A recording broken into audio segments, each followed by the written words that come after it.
तो जैसा कि मैंने आपको बताया, बाइंडिंग एनर्जी पर न्यूक्लियॉन ही फैक्टर है जो ये डिसाइड करता है कि न्यूक्लियस कितना स्टेबल होगा। क्योंकि जब हम बाइंडिंग एनर्जी पर न्यूक्लियॉन का ग्राफ देखते हैं तो वो हमें कुछ इस तरीके से मिलता है। ये ग्राफ प्लॉट किया गया है, आपका एक्स एक्सिस पे क्या लिया गया है, मास नंबर। तो आप यहाँ से क्या देख सकते हो, हम देख सकते हैं कि बाइंडिंग एनर्जी पर न्यूक्लियॉन जो है वो मैक्सिमम है आइसोटोप ऑफ आयरन के लिए 56 फेरस 26, जो कि कितना है 8.8 मेगा इलेक्ट्रॉन वोल्ट पर न्यूक्लियॉन। तो ये सबसे स्टेबल न्यूक्लियस माना गया है in terms of binding energy पर न्यूक्लियॉन। यूरेनियम के लिए हम बाइंडिंग एनर्जी पर न्यूक्लियॉन देख सकते हैं 7.7 मेगा इलेक्ट्रॉन वोल्ट पर न्यूक्लियॉन है, जो कि काफ़ी अनस्टेबल है। और मीडियम साइज जो न्यूक्लियाई हैं वो देखने में हमें दिख रहे हैं कि ज़्यादा स्टेबल हैं एज़ कम्पेयर टू लाइट और हैवी न्यूक्लियाई।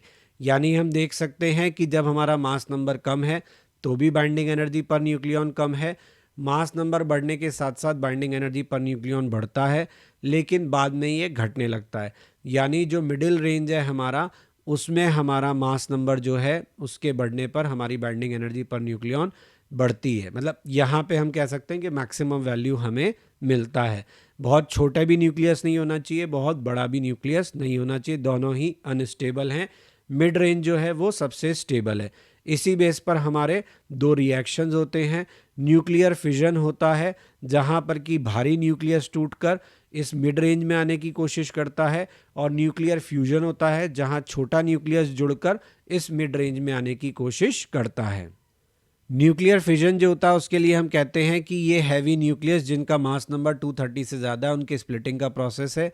ये टूटकर दो या दो से ज़्यादा छोटे न्यूक्लियाई बनाते हैं जब इन पर कोई न्यूट्रॉन टकराता है। इस प्रोसेस में कुछ मास है जो डिसअपियर होता है, और वो मास हमें एनर्जी की फॉर्म में मिलता है जो कि बहुत बड़ी एनर्जी होती है। तो मास नंबर से मतलब न्यूक्लियस से हमारा न्यूट्रॉन टकराया, न्यूक्लियस एक्साइट हुआ, अनस्टेबल हुआ, ए न्यूक्लियस ने टूटकर बी और सी न्यूक्लियस बनाए जो ऑब्वियसली लाइटर थे, और क्यू अमाउंट ऑफ एनर्जी यहाँ पे रिलीज हुआ। जैसे कि यूरेनियम 235 जब इसको न्यूट्रॉन से बम्बार्ड किया जाता है तो इसके दो फ्रैगमेंट या दो से तीन फ्रैगमेंट बनते हैं, मतलब दो फ्रैगमेंट बनते हैं और दो से तीन न्यूट्रॉन्स निकलते हैं। इससे एनर्जी जो रिलीज होती है लगभग वो कितनी होती है, 200 मेगा इलेक्ट्रॉन वोल्ट एनर्जी पर फिजन। सोच के देखिए, एक न्यूक्लियस के फिजन से इतनी एनर्जी मिलती है।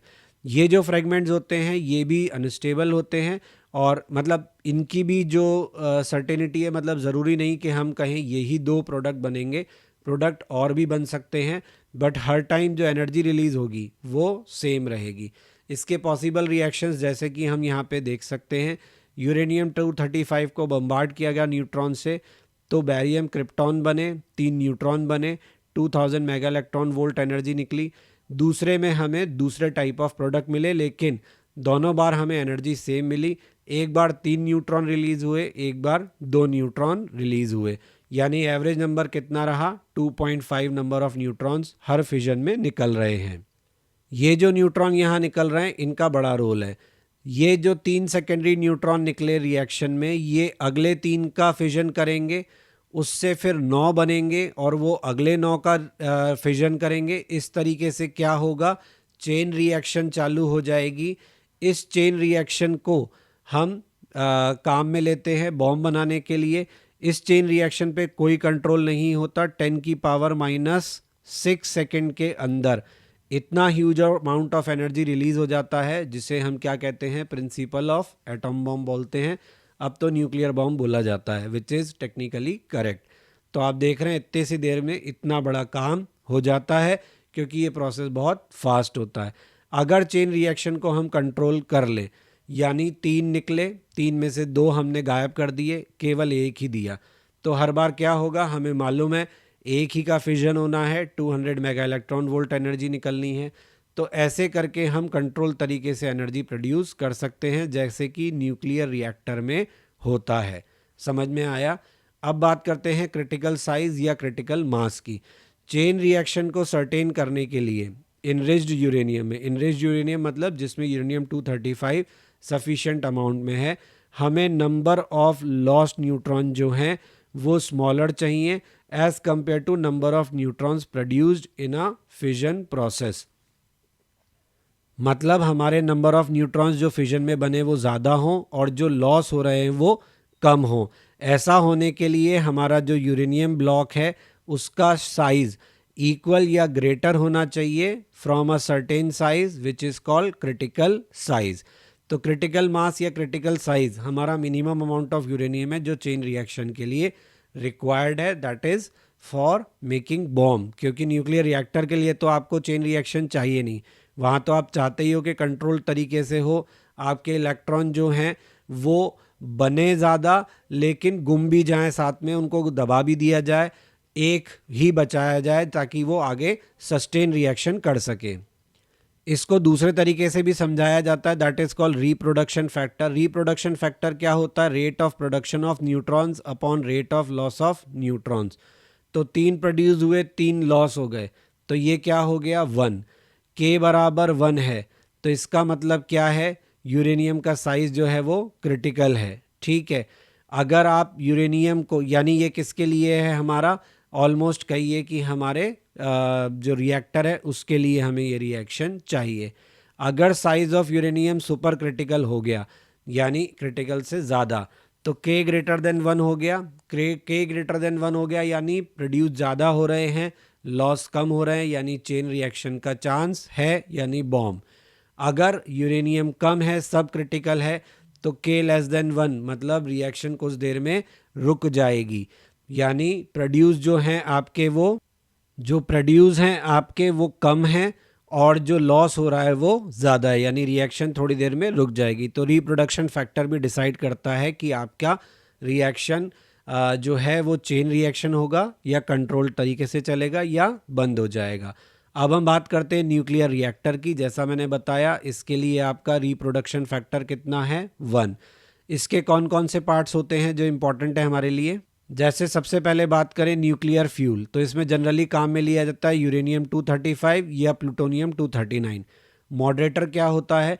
मॉडरेटर वो होता है जिसका फंक्शन होता है स्लो डाउन करना फास्ट सेकेंडरी न्यूट्रॉन्स को, क्योंकि फिजन के लिए स्लो न्यूट्रॉन्स चाहिए होते हैं, बट रिएक्शन में जो न्यूट्रॉन्स निकलते हैं ऑब्वियसली एनर्जी रिलीज के कारण उनके पास काइनेटिक एनर्जी होती है, तो उनको स्लो डाउन करना ज़रूरी होता है। कॉमनली यूज मॉडरेटर कौन है? Heavy water.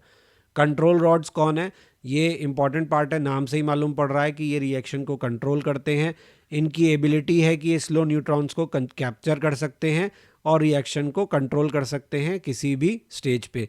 बोरॉन और कैडमियम जो हैं वो बेस्ट एब्जॉर्बर ऑफ न्यूट्रॉन्स माने जाते हैं। कूलेंट क्या होता है? तो कूलेंट आपको पता है जिसका काम आपके रिएक्टर को ठंडा रखना है। भाई आपके रिएक्टर के चारों तरफ मान लीजिए आप पानी घुमा रहे हैं ट्यूब्स में, तो जो एनर्जी रिलीज हुई उसकी वजह से वो हीटअप हो गया, उस हीटेड वाटर से आपने स्टीम बनाई, टरबाइन चलाया, बहुत सारे काम किए, इलेक्ट्रिसिटी बनाई। Fast breeder reactor, fast breeder reactor क्या होते हैं? तो आपने कई बार न्यूज़ में सुना होगा कि ऑस्ट्रेलिया से हम ब्रीडर रिएक्टर्स की डिमांड करते हैं। तो ब्रीडर रिएक्टर्स क्या होते हैं?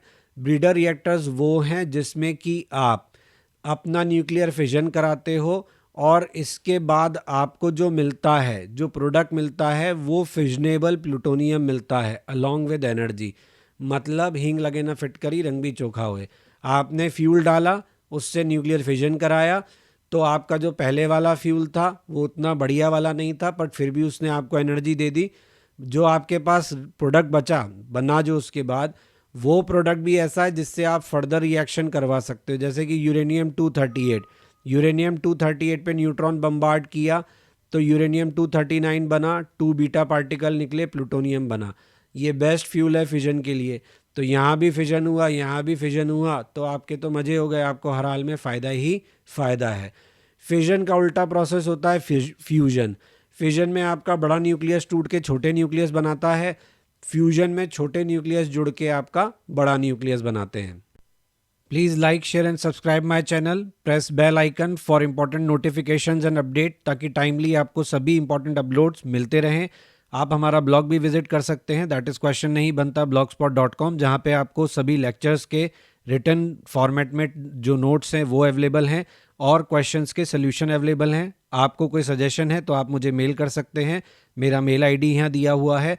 फेसबुक पेज और इंस्टा पे आप टिप्स ऑफ द डे के लिए ज्वाइन कर सकते हैं।